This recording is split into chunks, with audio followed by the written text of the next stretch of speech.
We are on Hadith 217.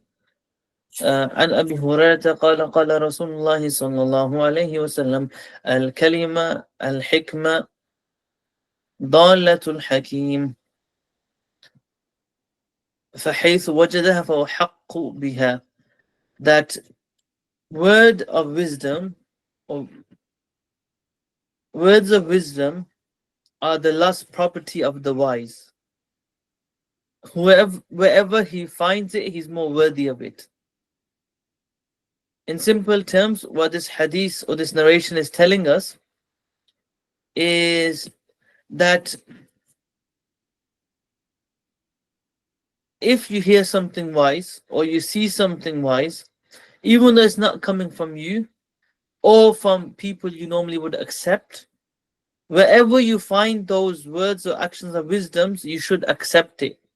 Because for a person who's wise, that's his last property, that's what he seeks. And whenever he finds it, as a wise or as a believer, is more worthy of following it and acting upon it, even if it does not come from someone you like, or does not come from someone from the same skin color, or even someone that has the same religion as you. Sometimes they will say words of wisdom to you, and it's like the last property. You should take it and gladly accept it. Some of the narrations mentioned kalimatul hikmah, word of wisdom, idafa between them. Some of them said al kalima al hikmah, as is mentioned here. But both pretty much carry the same meaning. Words of wisdom or words which are full of wisdom, the meaning is same.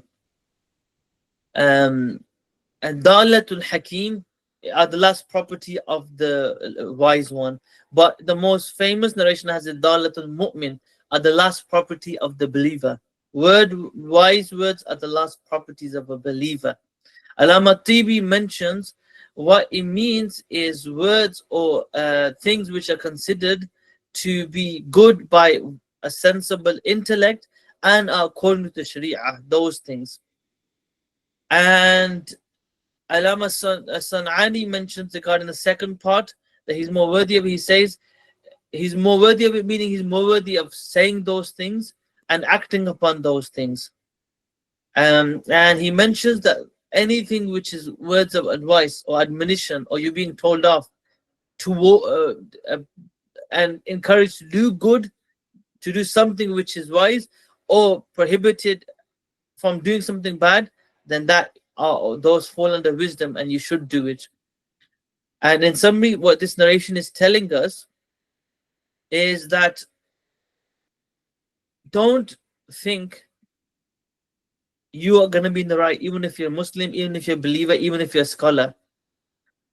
Words of wisdom, correctness can be found elsewhere sometimes. And when you hear that, accept it and act upon it. In fact, you will see from personal experience, I know sometimes our children I've taught have said some stuff to me. I'm like, actually, subhanallah, that's beautiful and something I should take on board. So keep that in mind. Sometimes your own children, sometimes your own employees, or the people people in your household will say words of wisdom, or someone you dislike, whether it's a colleague or a sibling, na'udhu billah, you don't get along with. Sometimes they will say words of wisdom. Don't dislike the good that comes from them because you dislike them. You're more worthy of acting upon the goodness because you're a believer. The words of Tirmidhi ibn Majah are dalatul mu'min, as I said, the last property of the believer. But these words mention the last property of the wise one. Okay, now,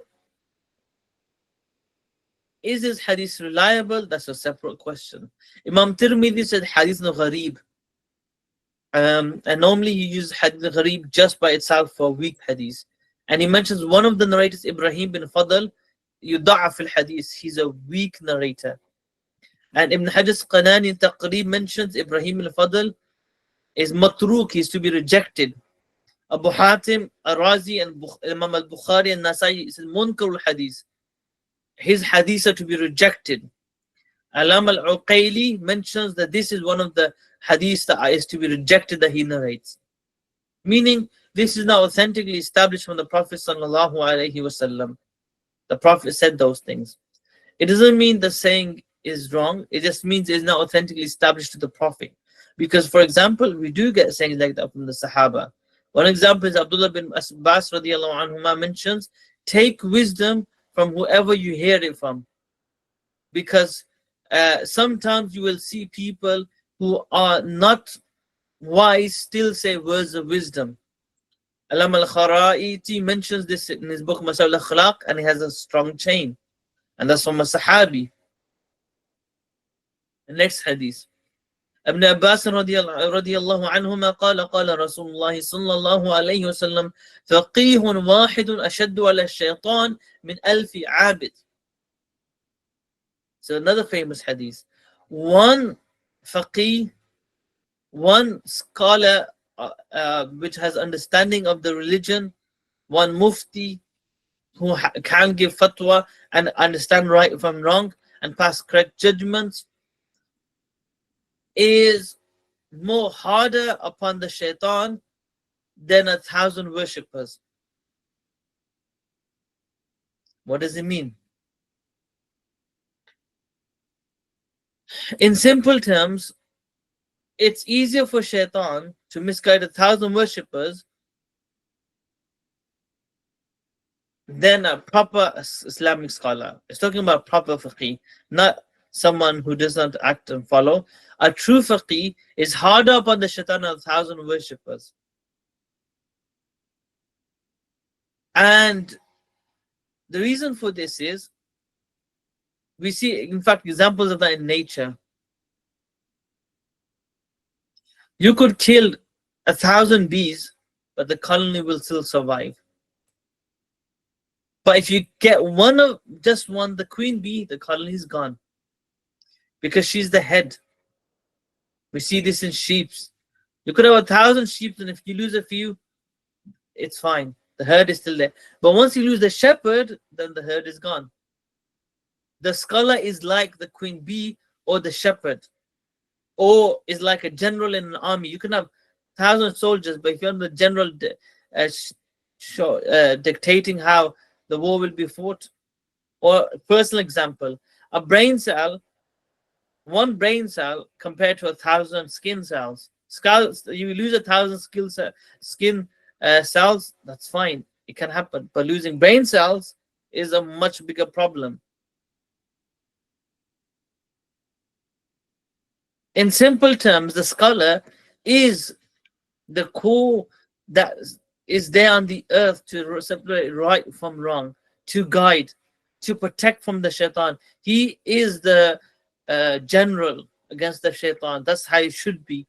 He is the one exposing the plots of the shaitan. He is the one showing right and nur to the people, the way of Allah. He is the means by which Allah takes people out from darknesses to the light.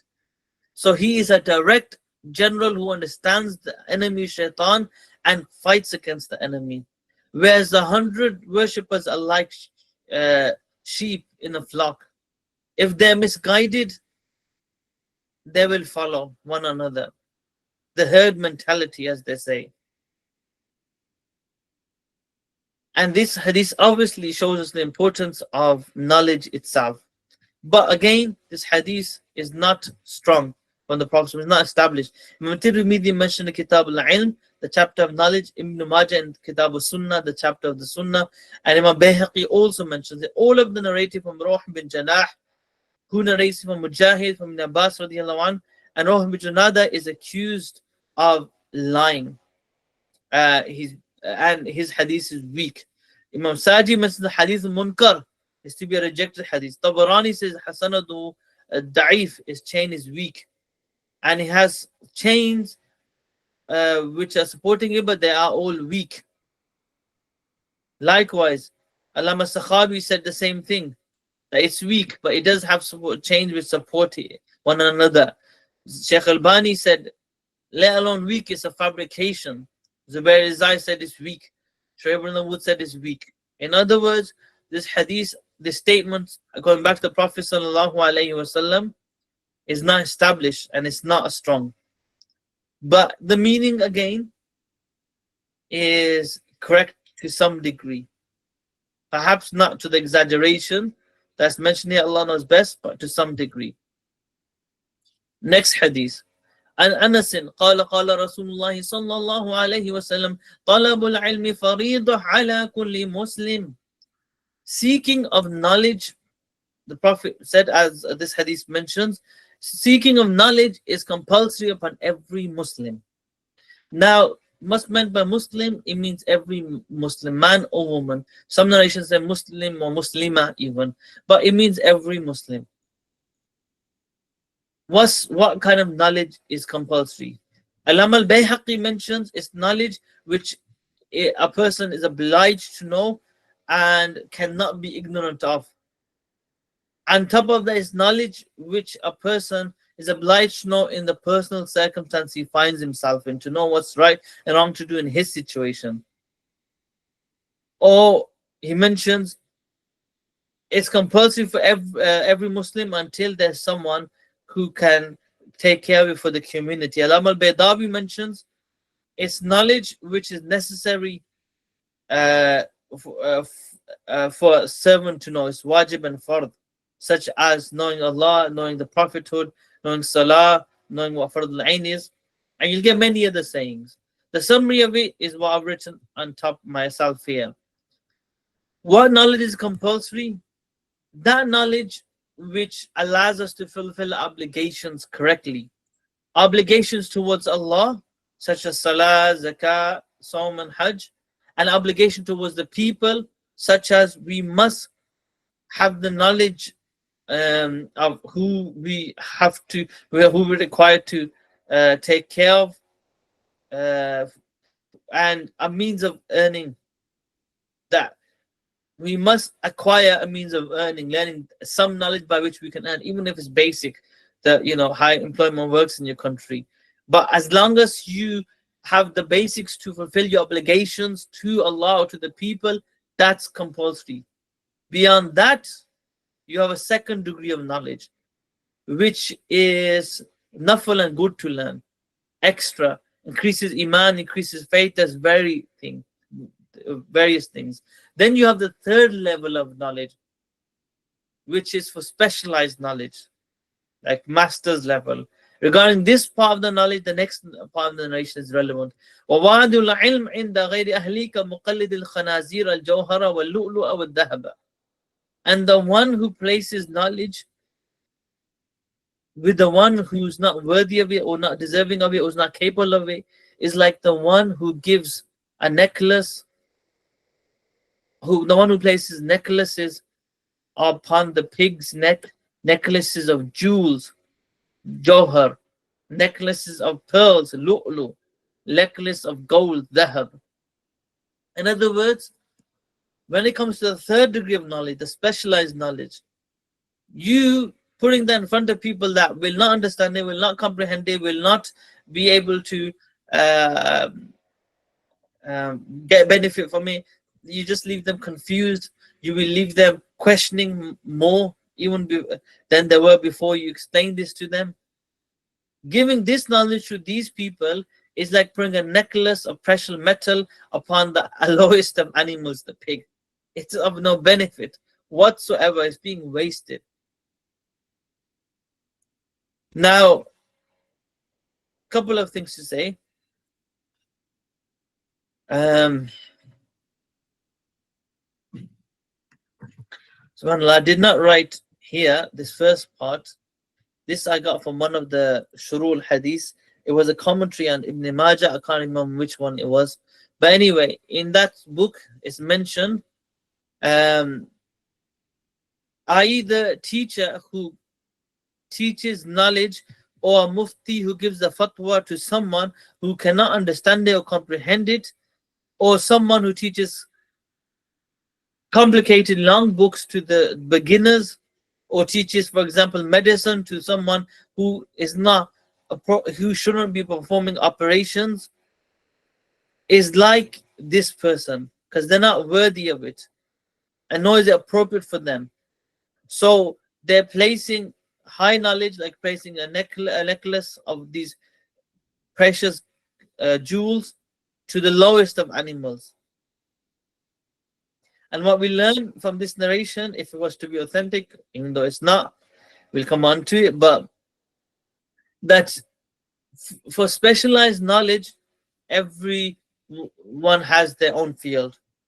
And some of it shouldn't be passed to other people because they're not going to understand it. It's going to confuse them further. Not everything there is to be known by everyone in the world. In fact, it pushes them away from the religion and it confuses them more. Now, this narration, Ibn Majah and others report, Bayhaqi and Shub al-Iman, and he mentions that هذا حديث متنه مشهور واسناده ضعيف. This is a narration whose text is very famous, but the chain is weak. وقد روي من أوجه كلها ضعيف, and it's narrated through various chains. All of them are weak. Imam Mundhiri said his chain is weak because as Hafs bin Sulaiman al-Qari mashhur, but that won't be the only reason here that it's weak. Imam al-Bukhari said that his narration are to be rejected.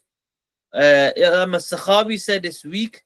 Bayhaqi said, well, I've just said before that it's famous but weak. Ibn al-Bara says it has many chains, but all of them are defective. But the text, he said the meaning is correct.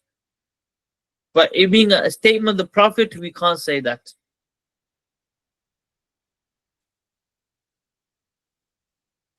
Where are we? Okay. Now again, we have something from a Tabi'i that has a similar meaning. In fact,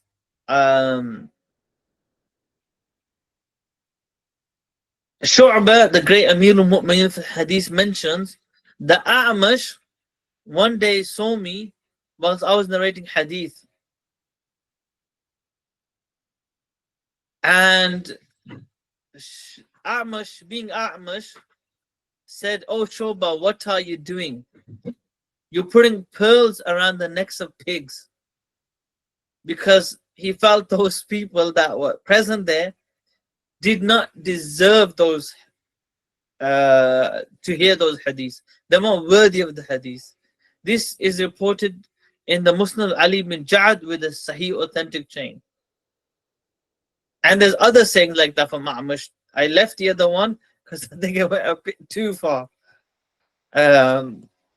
But anyway, the meaning, we're being told that not everyone will comprehend all the knowledge that you have, all the knowledge that's out there. So be careful what you pass on to whom. Okay, let's continue. وعن أبي هريرة قال قال رسول الله صلى الله عليه وسلم خصلة لا يجتمعان في منافق حسن سمت ولا فقه في الدين. Abu Hurairah mentions the Prophet sallallahu alaihi wasallam said two attributes will never come together in a hypocrite. He will never have both of these together. حسن سمت ولا فقه في الدين. Having good character and dealings as well as having a deep understanding of the religion. What does that mean? In simple terms, hypocrisy is a contradiction.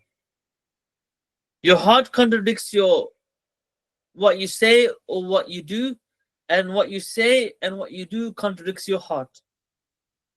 In hypocrisy, there's always a contradiction.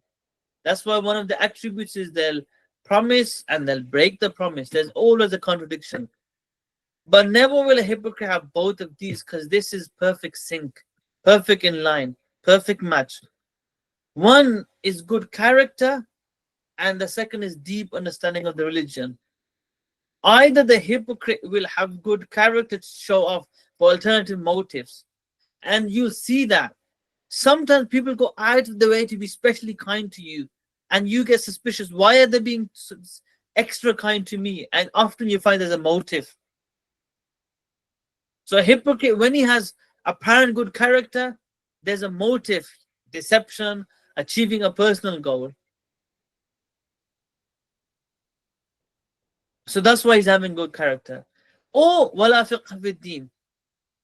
He may have the understanding of the religion, he'll understand halal and haram, but he'll use it to debate, he'll use it to show he's better than others, he'll use it to get into petty arguments, to split the ummah, to be in a position of power, to use it just for personal gain.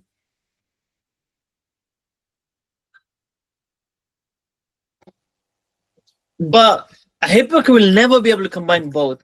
They has deep rooted understanding of the religion, and then he acts upon it sincerely. His words, his actions are in sync perfectly. That's never going to happen to a hypocrite. That can only happen in a believer. So whoever has this must be a believer. There's no way both can happen, because there's perfect sync, both truthful, everything lining up, and that does not happen in a hypocrite. Full stop. In other words, when you see someone have both of these properly and sincerely, that's a sign they're not a hypocrite. Okay, couple of things to say. Allama Turbushti mentioned that the reality of fiqh fi din, understanding of the religion, is something which starts and occurs in the heart. Then it comes on the tongue. Then it spreads to the limb through actions. And it results and ends with piety and the fear of Allah. Okay. Allama Tirmidhi narration this in Kitab al-Ilm. And he said the chain has Khalq bin Ayyub al-Amiri, who narrates it only himself by Auf ibn Sirin Abi Hurairah radiallahu anhu. And he was a faqih from most likely Iraq. And Ibn Ma'in, Yahya ibn Ma'in said he was weak.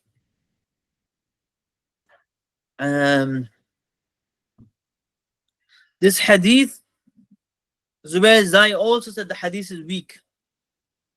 Ibn al-Qattan said this person was a murji'.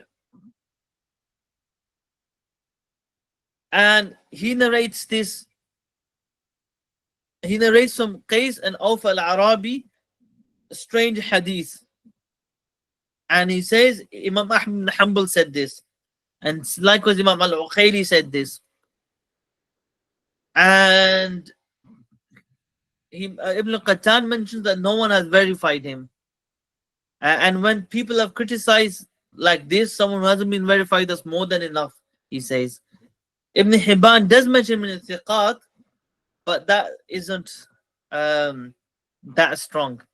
Those of you that have studied, specialized in Usul Hadith, you will know that Tawthiq Ibn Hibban isn't, I don't want to get into the technical part of it, but it has levels. If Ibn Hibban says mentions someone in Thiqat in his books, authentic narrators, and he doesn't say anything about them, that doesn't carry much value. Because Ibn Hibban had the opinion everyone's authentic until proven to be weak. So he counted people authentic until they were proven to be weak, which is obviously wrong, because the majority scholars and the evidence is clearly point to the fact that in hadith you have to be proven to be strong. Now, if in his thiqat he points someone else and says he's thiqat and he gives a reason, and that means this is from personal experience. And when he makes someone thiqat from his personal experience, he actually was strong, and his opinions are to be considered strong. But this is one where he's mentioned the thiqat and with not enough to verify him, and the majority did not consider him to be strong enough. Shaykh al-Bani said this hadith is actually sahih with his supporting chains. Shuayb al-Nawood said it's Hassan, I believe, in his Tahqiq al-Tirmidhi.